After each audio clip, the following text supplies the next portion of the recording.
En el año de 1689, un tribunal de la Inquisición selló con cera negra un expediente que jamás debía volver a abrirse.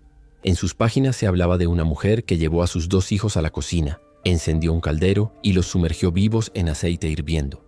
Lo que en un principio parecía un acto de locura, pronto reveló algo más profundo. Había símbolos grabados en las paredes de su casa, vecinos desaparecidos y un fuego que ardía sin apagarse durante noches enteras. Los sacerdotes que entraron aquella noche aseguraron que el aire quemaba por dentro y que aún después de extinguir las llamas seguían escuchando gritos infantiles resonando en las paredes. La mujer, antes de ser detenida, sonrió con calma y pronunció una frase que aún hoy hiela la sangre. No eran míos, me los entregaron. Antes de descubrir qué ocurrió con ella, por qué la iglesia enterró este caso y cómo sobrevivieron fragmentos del expediente a través de 3 siglos, suscríbete al canal, activa la campanita y cuéntanos en los comentarios desde qué país nos estás mirando, porque lo que estás por escuchar es uno de los secretos más prohibidos del Caribe colonial. Cartagena de Indias, 1689. La ciudad estaba rodeada de murallas que parecían contener no solo a los piratas que asediaban el puerto, sino también los pecados que la Inquisición juraba extirpar. Era un lugar de contrastes, comerciantes enriquecidos con el tráfico de esclavos, clérigos que vigilaban cada gesto de la población y en las calles, niños, descalzos corriendo entre las sombras de las procesiones. El miedo era un arma constante, porque bastaba un rumor para que una vida quedara destruida. En ese escenario vivía Isabel María de los Remedios, una mujer de poco más de 30 años. Había llegado a Cartagena años atrás junto a un marido soldado que murió en combate contra corsarios ingleses. Desde entonces sobrevivía sola con 2 hijos pequeños, Francisco de 7 años y Lucía de 5. La describían como silenciosa, con un rostro duro y unos ojos que nunca miraban de frente. Algunos decían que era tímida, otros que ocultaba demasiado. No acudía siempre a misa, algo imperdonable en una sociedad donde la religión era ley. Sus vecinos comenzaron a notar que la casa de Isabel parecía nunca dormir. Desde la cocina se escuchaban golpes metálicos, como si un martillo trabajara en plena noche. Y estaba el caldero, un recipiente enorme de cobre ennegrecido, traído según los rumores desde Veracruz, que jamás se apagaba.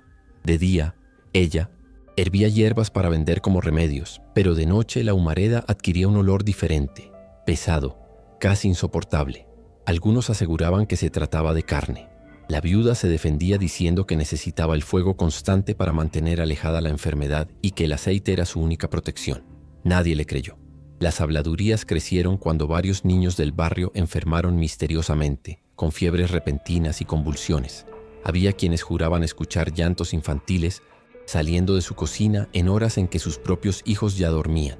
El 15 de agosto de 1689, mientras Cartagena entera celebraba la procesión de la Asunción de la Virgen, Isabel permaneció encerrada. Las campanas repicaban, los fieles marchaban con velas, y en su casa solo se veía un humo espeso saliendo por la ventana. Un vecino golpeó la puerta al percibir un olor insoportable, mezcla de grasa quemada y sal. Nadie respondió. Esa misma noche Francisco y Lucía desaparecieron. Cuando los alguaciles finalmente entraron a la vivienda, encontraron el caldero encendido. En el interior flotaban restos irreconocibles que jamás fueron descritos con detalle en los registros oficiales. Isabel estaba de pie, cubierta de aceite hasta los codos, inmóvil frente al fuego, como esperando una orden de algo invisible. La noticia se propagó de inmediato. Una madre que hervía a sus hijos en aceite no podía ser simplemente una criminal, debía ser una bruja. Y así lo entendió la Inquisición, que no tardó en sellar las puertas de la casa y conducirla a los calabozos del tribunal. Lo extraño fue su reacción. No lloró, no suplicó, no negó. Miraba a los inquisidores con una calma casi desafiante. Cuando le preguntaron por los niños, dijo que no habían sufrido, que ya se habían ido antes de tocar el aceite. Los escribanos dejaron constancia de esas palabras, incapaces de comprender si se trataba de un delirio o de un pacto con fuerzas invisibles. Desde ese día Isabel María de los Remedios dejó de ser una viuda solitaria. Se convirtió en el símbolo de un miedo que los sacerdotes intentaron borrar de los sermones y de los archivos. Pero los documentos no mienten, y algunos sobrevivieron, escondidos en Sevilla y en bibliotecas que jamás imaginaron que un expediente prohibido volvería a abrirse. Antes de continuar con las pruebas más perturbadoras y con las cartas que revelan lo que realmente ocurrió, suscríbete, activa la campanita y comparte este video con alguien que se atreva a escuchar una verdad que estuvo oculta durante más de 3 siglos. Los inquisidores comenzaron a revisar cada rincón de la casa de Isabel María de los Remedios. Lo que hallaron alimentó aún más el pánico. En un arcón de madera, escondido bajo un falso fondo, descubrieron un cuaderno con escritura irregular. No era castellano corriente, tampoco un latín correcto, sino una mezcla de rezos y símbolos incompletos que parecían copiados de memoria. Entre las páginas, anotaciones que mencionaban sacrificios, fuego purificador y frases repetidas como letanías. El aceite protege, el aceite devuelve, el aceite abre el paso. Junto al cuaderno había huesos calcinados envueltos en lino. Se pensó que eran de algún animal, hasta que un cirujano esclavista convocado por el tribunal aseguró que no pertenecían a ninguna bestia conocida en la región. Pero lo más perturbador fue una carta. Estaba escrita en papel europeo con una caligrafía limpia y sin remitente. La firmaba únicamente una inicial, R. En ella se leía: los hijos no deben temer, pues no son suyos. Cumpla el rito y será libre de la enfermedad. Los inquisidores quedaron perplejos. ¿Quién era R? ¿Un cómplice? ¿Un guía? La carta fue quemada poco después, pero una copia llegó hasta los archivos de Sevilla, donde permaneció oculta más de 3 siglos. Mientras tanto, la ciudad murmuraba. Algunos vecinos juraban haber visto a Isabel reunida meses antes con mujeres venidas de Veracruz, mercaderas de ungüentos que hablaban en lenguas incomprensibles. Otros decían que recibía visitas nocturnas de un hombre encapuchado, siempre al filo de la medianoche. Lo cierto es que el boticario del barrio confesó que Isabel compraba aceite en cantidades imposibles de justificar. Cuando él le preguntó la razón, ella respondió con una sonrisa: el aceite calma y también protege. El interrogatorio inicial reveló aún más horrores. Isabel, cubierta aún por el olor a humo, parecía ausente. Ante las preguntas del tribunal, respondía en voz baja, sin lágrimas. Cuando se le exigió explicar el crimen, dijo que sus hijos nunca habían sufrido, que se habían marchado antes de tocar el aceite. Y entonces ocurrió algo que quedó registrado en el acta. Comenzó a cantar una melodía infantil, una especie de arrullo que nadie en Cartagena reconocía. Los guardias aseguraron que la voz era la de un niño, no la de ella. Ese detalle hizo temblar incluso a los más incrédulos. Se ordenó entonces que la casa fuera purificada. Sin embargo, los frailes que entraron para apagar el fuego reportaron que las llamas del caldero no cedían ni con agua ni con sal bendita. Tuvieron que cubrirlo con tierra y sellar la cocina con cal y piedra. Nadie volvió a entrar. Las sospechas crecieron. ¿Era Isabel simplemente una mujer enloquecida por la pobreza y la soledad? ¿O respondía a una red de brujería que operaba en secreto por todo el Caribe? Cartagena, Veracruz, La Habana, puertos donde la mezcla de culturas, esclavos y comerciantes traía no solo mercancías, sino también ritos antiguos. Los inquisidores comenzaron a rastrear nombres, pero pronto descubrieron que el silencio pesaba más que las pruebas. El expediente menciona por primera vez la palabra conjura, una conspiración de mujeres que usaban el aceite no para cocinar, sino para abrir un vínculo entre mundos. La idea era tan peligrosa que el tribunal decidió endurecer el secreto. El caso se convirtió en un tema prohibido, algo que jamás debía mencionarse en los sermones. Y sin embargo, los documentos sobrevivieron. Antes de mostrarte el diario oculto que cambiaría el rumbo de la investigación y revelaría la verdadera magnitud de esta conspiración, suscríbete, activa la campanita y comenta qué opinas. ¿Fue Isabel una madre fuera de sí? ¿O era una pieza en un rito mucho más grande de lo que imaginamos? En los archivos aparece un objeto que fue considerado menor en su momento, pero que después resultó ser el corazón del caso. Un diario pequeño, cubierto en lanochechen, cuero endurecido por el calor, hallado debajo del piso de la cocina. Las páginas estaban manchadas de aceite y hollín, pero todavía legibles. No era un diario personal de Isabel, sino más bien una bitácora de instrucciones. Comenzaba con una fecha, 1678, 11 años antes del crimen, mucho antes de que muriera su marido. Allí se describían pasos meticulosos para preparar mezclas de hierbas, modos de mantener un fuego constante y cantos para acompañar a los pequeños hacia el umbral. La escritura variaba como si hubieran sido varias manos las que contribuyeron al cuaderno. En una de las páginas la frase se repetía una y otra vez: el aceite abre, el aceite recibe, el aceite no olvida. Entre los márgenes había dibujos de círculos, estrellas y una figura femenina con brazos abiertos sobre un caldero. Lo más inquietante eran las notas que mencionaban lugares fuera de Cartagena: La Habana, Veracruz, Lima. Aquello ya no parecía un delirio aislado, sino parte de un entramado mucho más amplio. Los inquisidores que leyeron el diario no pudieron ignorar un detalle. Varios pasajes estaban en portugués, lengua que en Cartagena se relacionaba con comerciantes llegados de Brasil y con esclavos africanos que traían consigo ritos ancestrales. El tribunal temía que lo que estaba viendo no era solo un caso de brujería individual, sino una red secreta que cruzaba los mares. El escribano mayor dejó constancia de un hallazgo dentro del diario, una lista con 3 nombres y una fecha futura, septiembre de 1689. Uno de los nombres era el de Isabel María.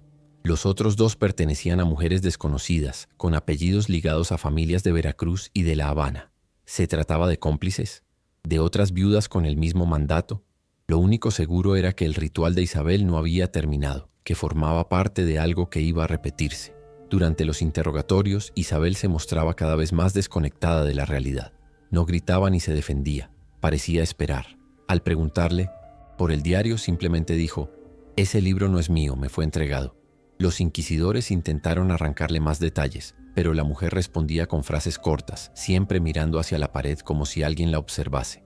Un fraile joven, que más tarde dejó sus memorias en un convento de Sevilla, relató que una noche escuchó a Isabel rezando en su celda. No era un rezo católico, sino una melodía extraña en un idioma que él no comprendía. Lo perturbador fue que, según su testimonio, la voz no salía de su boca, sino de algún punto encima de ella. Al entrar, Isabel estaba en silencio, sonriendo. La investigación comenzó a escalar peligrosamente.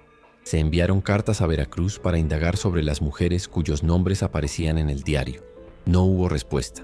Días después, un incendio destruyó el archivo donde esas cartas estaban guardadas. Oficialmente se dijo que fue un accidente con velas, pero los inquisidores más veteranos lo consideraron una señal. La tensión se extendió por Cartagena. La población exigía justicia, pero el tribunal comprendía que el caso ya no era solo de brujería, sino de un secreto capaz de desestabilizar el poder religioso en la región. Si existía una red, si más mujeres estaban involucradas, el escándalo podía poner en duda la autoridad de la Iglesia, y por eso comenzaron los silencios, las páginas arrancadas, los testimonios censurados. Los inquisidores sabían que la ciudad estaba al borde del pánico. Los rumores corrían más rápido que las campanas de la catedral y se hablaba de mujeres que mantenían fuegos encendidos en secreto, de niños desaparecidos en los alrededores de Cartagena, de sombras que se arrodillaban en los callejones cuando nadie miraba. Para controlar el miedo, el tribunal decidió organizar un auto de fe simbólico, mostrar a Isabel como una pecadora que sería castigada públicamente. Sin embargo, dentro de las celdas, la historia seguía tomando un rumbo mucho más inquietante. Isabel llevaba ya semanas presa. Apenas comía, pero no parecía debilitarse. Sus ojos permanecían abiertos durante horas, sin parpadear, y a veces sus labios se movían como si rezara. Los guardias afirmaban escuchar voces infantiles en la celda aun cuando ella estaba sola. Uno de ellos, un hombre llamado Alonso Guerra, declaró bajo juramento que una madrugada vio a Isabel inclinada en el suelo, con las palmas apoyadas sobre la piedra húmeda. En el piso había un charco aceitoso que brillaba con luz propia, como si se tratara de fuego, líquido. Cuando entró con una antorcha, el charco había desaparecido. El tribunal, desesperado por encontrar una explicación racional, regresó al diario oculto. En él hallaron un pasaje que hablaba de un tercer paso. Decía: «Cuando los pequeños sean entregados, el aceite debe arder en la plaza para que el pueblo sepa, pero no recuerde». Aquellas líneas fueron interpretadas como una profecía. ¿Acaso Isabel había previsto ser capturada? ¿O el diario era una guía que obligaba a cumplir etapas sin importar quién lo sostuviera? La presión aumentaba. Comerciantes españoles exigían que se resolviera el caso para no afectar el tráfico marítimo. Los sermones hablaban de pureza, pero evitaban mencionar el crimen. Y en medio de ese silencio oficial surgían noticias de Veracruz. 2 mujeres habían sido denunciadas por prácticas similares, ambas vinculadas por apellido a las que aparecían en el diario de Isabel. Una de ellas desapareció antes de ser arrestada. La otra fue hallada muerta flotando en un barril de aceite cerca del puerto. La Inquisición de Cartagena comprendió entonces que no se trataba de un hecho aislado. Había un patrón, una línea que unía puertos estratégicos del Caribe. El aceite ya no era solo un elemento de cocina o de medicina, sino un símbolo de algo mucho más antiguo, quizás traído por rutas de esclavos desde África, mezclado con ritos ibéricos prohibidos, transformado en un lenguaje secreto que se transmitía entre mujeres a lo largo de los mares. Isabel, consciente del temor que provocaba, comenzó a hablar más durante los interrogatorios. No ofrecía confesiones claras, sino frases enigmáticas. Decía que el fuego no quemaba, que el aceite no dolía, que los niños no lloraban porque alguien los sostenía. Cuando los inquisidores la acusaban de asesinato, respondía con calma: ellos no eran míos, yo solo cumplí. Lo más perturbador era su insistencia en que septiembre traería la señal final. Nunca explicó qué significaba, pero repetía esa fecha con una seguridad aterradora. El tribunal decidió apresurar la sentencia. Prepararon su traslado a la Plaza Mayor para un auto de fe ejemplar, convencidos de que la humillación pública calmaría los rumores. Sin embargo, la noche previa al juicio ocurrió algo que marcó a los testigos para siempre.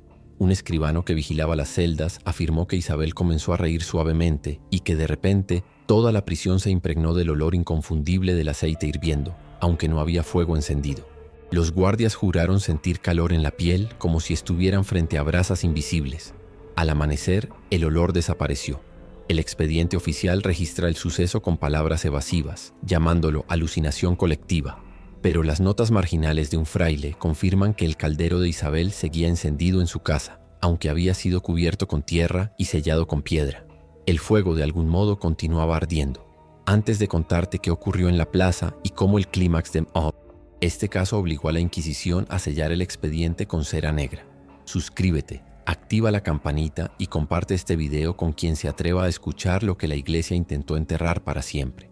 El día del auto de fe llegó con un sol abrasador. Cartagena entera se reunió en la Plaza Mayor, atraída por el rumor de que presenciarían un castigo sin precedentes. Los pregoneros anunciaban que una viuda había matado a sus propios hijos en un caldero hirviendo y que la Iglesia la expondría, como ejemplo del poder divino sobre la herejía. Nadie mencionaba el diario ni las cartas. Nadie hablaba de las mujeres de Veracruz o La Habana. Lo que se buscaba era cerrar la herida con un espectáculo. Isabel fue conducida entre cadenas, flanqueada por soldados. Su aspecto desconcertó a muchos. No parecía una bruja desquiciada ni una madre arrepentida. Caminaba erguida, con los labios apretados, y sus ojos oscuros recorrían la multitud como si reconociera a algunos entre ellos. Más de un testigo juró que sonrió al cruzar la mirada con varias mujeres presentes. Ese detalle nunca apareció en los registros oficiales. La tarima estaba preparada con antorchas y símbolos religiosos. El inquisidor mayor pronunció un sermón sobre la pureza, el deber de obedecer y el peligro de los falsos ídolos. Cada palabra parecía perder fuerza frente al silencio expectante de Isabel. Cuando le preguntaron si quería confesar sus crímenes, ella dijo solo una frase: ellos me los entregaron, y hoy vendrán por mí. El murmullo en la plaza se transformó en pánico contenido. El castigo previsto era la hoguera, pero al encenderse las primeras llamas ocurrió lo que nadie esperaba. El aire se impregnó con un olor intenso a aceite hirviendo, como si toda la plaza se hubiera convertido en una cocina gigante. Algunos fieles comenzaron a toser. Otros aseguraban sentir calor en la piel a pesar de estar lejos del fuego. Los niños presentes lloraban desconsoladamente, tapándose los oídos como si escucharan algo que los adultos no podían oír. Isabel permanecía inmóvil mirando al cielo. En el expediente se registra que comenzó a cantar la misma melodía infantil que ya había entonado en los calabozos. Los guardias intentaron silenciarla, pero la voz se multiplicaba, resonando como si decenas de niños la acompañaran. La multitud entró en histeria. El tribunal ordenó acelerar la ejecución, pero las llamas parecían resistirse a envolverla. Ardían a su alrededor, pero su cuerpo permanecía intacto, iluminado por el resplandor del fuego. Fue entonces cuando los escribanos anotaron lo que jamás debió escribirse. Un viento súbito apagó las antorchas y el humo se elevó como columna negra sobre la plaza, dejando en el aire un silbido semejante a risas infantiles. Cuando el humo se disipó, Isabel ya no estaba. Los soldados afirmaron que la tierra bajo sus pies estaba húmeda, aceitosa, como si se hubiera derretido. Oficialmente se declaró que había muerto abrasada, pero no quedaba cuerpo que mostrar. El caldero de su casa fue enterrado bajo capas de piedra y cal, sellado por órdenes de la Inquisición. Nadie volvió a abrir esa vivienda. Con el tiempo, el barrio entero evitó la calle donde había vivido. Décadas después, documentos enviados a Sevilla fueron guardados en un archivo secreto con la advertencia de no divulgarse jamás. El caso fue borrado de sermones y crónicas, condenado al olvido. Sin embargo, relatos orales sobrevivieron. Viajeros de Veracruz aseguraban haber escuchado la misma melodía infantil en puertos lejanos. En La Habana se hablaba de calderos encendidos sin fuego visible. Y en Cartagena, hasta bien entrado el siglo XIX, Algunos vecinos juraban que al pasar frente a la casa sellada aún se olía a aceite quemado. Hoy, más de 3 siglos después, fragmentos de ese expediente prohibido han salido a la luz. Nos obligan a preguntarnos si Isabel fue una asesina, una víctima de su propia locura o la pieza de una red oculta que nunca dejó de operar. La Inquisición intentó borrar su memoria, pero su historia se resiste a morir, como el fuego de un caldero que nunca se apaga. Y ahora te pregunto a ti, ¿crees que Isabel fue una madre enloquecida por la soledad o que realmente obedecía a una fuerza oculta que aún acecha en silencio? ¿Qué harías si descubrieras que en tu ciudad existieron rituales enterrados por la iglesia? ¿Fue justicia lo que se hizo en Cartagena o simplemente un encubrimiento más? Si esta historia logró perturbarte, suscríbete, activa la campanita y comparte este video con alguien que se atreva a enfrentar los secretos más oscuros de nuestra historia, porque lo prohibido siempre vuelve a arder, aunque lo sellen con piedra y cal.